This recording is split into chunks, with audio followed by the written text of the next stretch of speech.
سمجھ گیا؟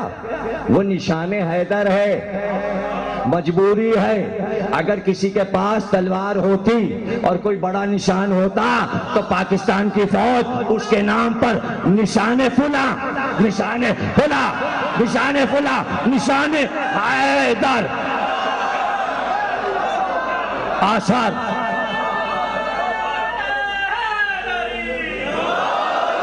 نشان حیدر سب سے بڑا دنیا کا ایوارڈ۔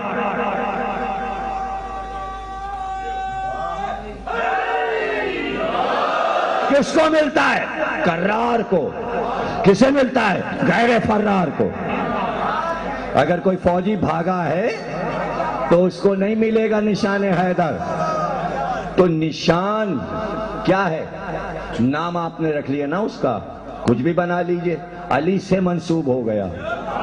وہ پیتل کا ہو، سونے کا ہو، لوہے کا ہو، کچھ بھی ہو، علی سے منسوب ہے تو دے دیجئے فرار کو، بھاگنے والے کو۔ کہ نہیں، کیوں؟ اسی کو ملے گا جو دین و وطن کے لیے جان دے دے۔ تو منسوب چیز جو ہوتی ہے وہ پاکیزہ ہو جاتی ہے، ایرے غیرے کو نہیں ملتی۔ تو یہ علم کسی اور کو کیسے مل جائے؟ ہر ایک کو نہیں ملتا، بہادر کو ملتا ہے۔ بہادر علم اٹھاتا ہے۔ بہادر قوم کی پہچان ہے، علم اٹھانا بھی اور اپنے گھر پہ لگانا بھی۔ غازی کا علم جو اپنے گھر پہ لگائے گا وہ اس بات کا اعلان کر رہا ہے کہ عباس جیسے وفادار سے ہمارا معاہدہ ہے، ہم غدار نہیں ہیں۔ وفادار کے گھر پہ علم لگتا ہے، غداروں کے گھر پہ علم نہیں لگتا، نہیں لگ سکتا۔ وفا سے رشتہ بنے گا کیسے؟ شر کا رشتہ نہیں بن سکتا۔ جو خیر ہوگا وہ خیر کی طرف جائے گا، اس سے قریب ہو جائے گا۔ عباس کو کہا گیا غازی۔ غازی کیوں کہا گیا؟ اس لیے کہ غزوہ فتح کیا۔ غزوہ کیا ہے؟ یعنی ٹارگٹ پر قبضہ کر لینا۔ لڑے سب کربلا میں۔ عباس نے 2 محرم کو کہا تھا آج تم نے قبضہ کیا ہے لیکن میں لے کر رہوں گا۔ عاشور کو فرات لے کے دکھایا، قبضہ کر کے دکھایا۔ دیکھیے قبضہ کرنے کے طریقے ہوتے ہیں۔ لوگوں نے تاریخ میں لکھ دیا عباس نے پانی اٹھا لیا۔ نہیں، پانی نہیں اٹھایا۔ میری طرف دیکھیے عباس نے کیا کیا۔ عباس نے کیا کیا؟ مرتجس کو ہوا پہ اڑا دیا، اس نے پرواز کی اور فرات کی لہروں میں اتر گیا۔ اتر گیا۔ ٹھنڈا پانی چاروں طرف تھا۔ پہلے عباس نے اپنے گھوڑے سے کہا پی لے، پیاسا ہے تو 3 دن کا۔ اس نے منہ اور اونچا کیا، اس نے پانی سے منہ اور اونچا کیا اور مڑ کر کہا آقا زادی پیاسی ہے۔ یہ نہیں کہا آپ پیاسے ہیں، یہ نہیں کہا حسین پیاسے ہیں، کہ سکینہ بی بی پیاسی ہے، میں پانی کیسے پی لوں؟ یہ ہے عباس کے گھوڑے کی وفا۔ اس کے بعد حضرت عباس نے، ادھر دیکھیے گا میری طرف، فرات کے پانی پر آہستہ آہستہ ہاتھ رکھا۔ ہاتھ رکھنا قبضہ ہے۔ جب آپ علم اٹھائیں گے تو یہ آپ کے قبضے میں، مٹھی میں علم آ گیا۔ اب آپ کا ہے علم، آپ لے کے جلوس میں چلے تو یہ ہاتھ کسی چیز پہ آ جائے، قبضے کا سمبل ہے۔ عباس نے فرات لے کے لشکر کو دکھایا کہ دیکھو قبضہ ہمارا۔ دیکھ رہے ہیں نا آپ میری طرف؟ اور یہ دیکھو پانی اس وقت میرے چلو میں ہے، دیکھا تم نے؟ ارے یہ پانی کیا ہے؟ میرا باپ ساقی کوثر ہے۔ یہ ہے پورے عباس کے عمل میں کہانی۔ پہلے قبضہ کیا، قبضے کی چیز کو اٹھایا، چلو میں لے کے دکھایا۔ پینا مینا کیسا؟ چلو میں لے کے دکھایا، پھر پھینکا، پھینک کر بتایا ساقی کوثر کا بیٹا ہوں، کوثر کا مالک ہوں۔ تو یہ پانی کیا ہے؟ فرات کی لہریں تڑپتی رہ گئیں کہ عباس آ کے چلے گئے۔ فرات کو صدمہ ہوا۔ کہتے یہ ہیں کہ جب مشک کا دہانہ کھلا تو ہر لہر یہ چاہتی تھی میں اس میں سما جاؤں۔ فرات کا بس نہیں تھا کہ پوری فرات مشق سکینہ میں سما جائے، لہریں تڑپ رہی تھیں مشق میں جانے کے لیے۔ اللہ سب کو زیارت کرائے۔ جب آپ صدر دروازے کی طرف سے حضرت عباس کے روضے میں داخل ہوں گے تو آپ دیکھیں گے کہ دروازے کے سامنے چوراہے پر ایک بہت بڑی مشق لگی ہے، اس مشق سے پانی فوارے کا گر رہا ہے۔ بس اس کو آپ نے دیکھا، آپ سمجھ گئے روضہ عباس آ گیا، اب یہ صدر دروازہ ہے، اندر داخل ہو جائیے۔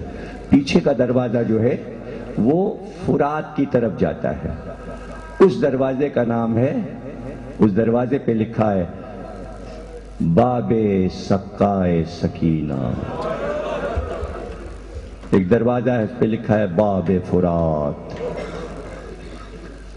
عباس کے روضے کے پیچھے جائیں اور چلتے جائیں تو آپ فرات، وہ فرات جو اب بہ رہی ہے، یہ وہ فرات نہیں ہے جو کربلا کی فرات تھی، یہ نئی بنائی گئی۔ اسے آصف الدولہ بادشاہ، لکھنؤ کے بادشاہ نے جا کر بنوایا تھا اپنی ماں کی فرمائش پر۔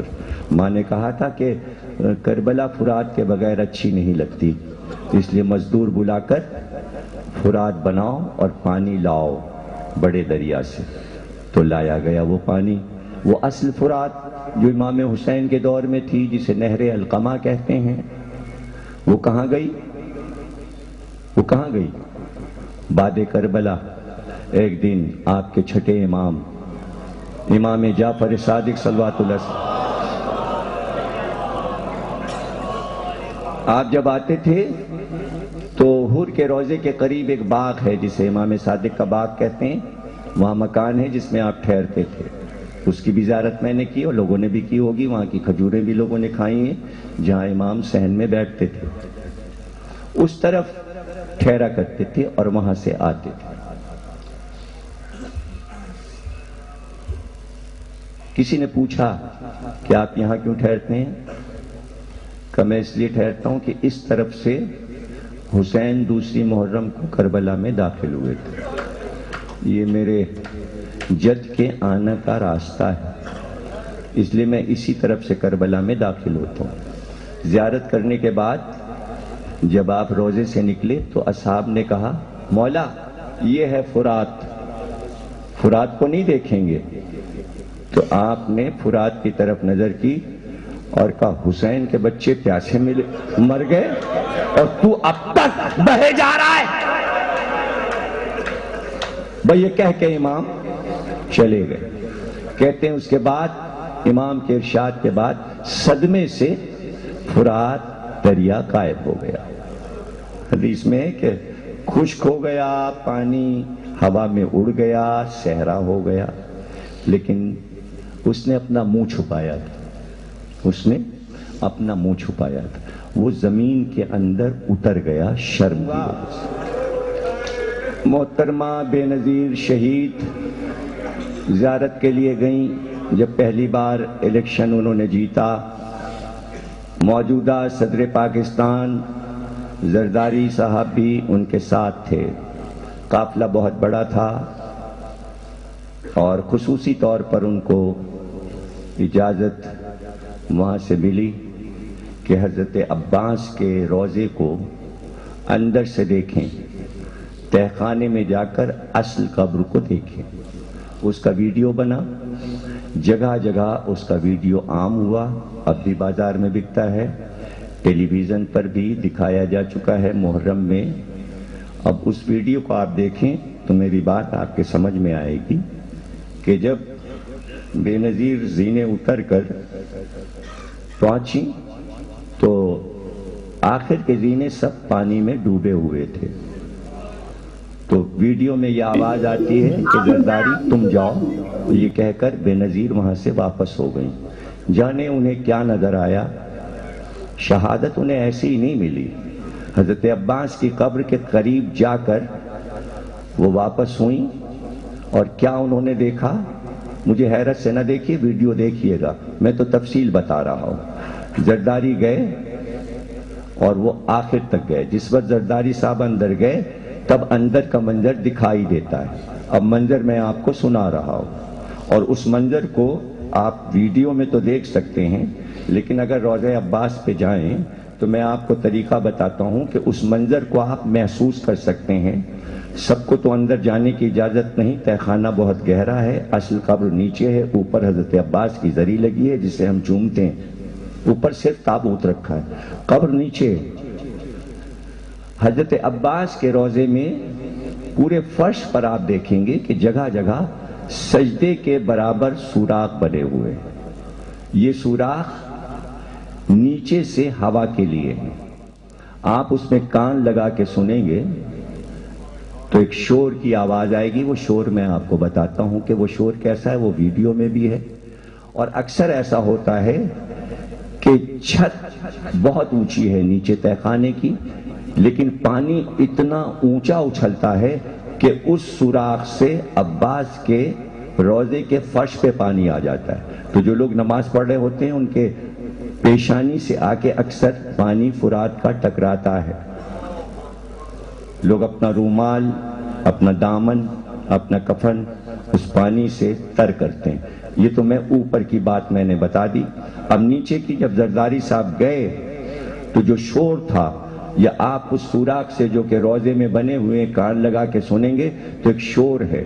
وہ شور یہ ہے کہ فرات جب اندر پہنچ گیا اور حضرت عباس کی قبر اس نے ڈھونڈ لی اور اس کو مل گئی قبر فرات دریا کو، تو اس نے چاروں طرف چکر لگانا شروع کیا. اب یہ میں آپ کو حدیث اور تاریخ سنا رہا ہوں. اس نے تیزی کے ساتھ عباس کا طواف شروع کیا اور اس کے بعد وہ چھت تک پانی ابل کے کہتا ہے عباس عباس.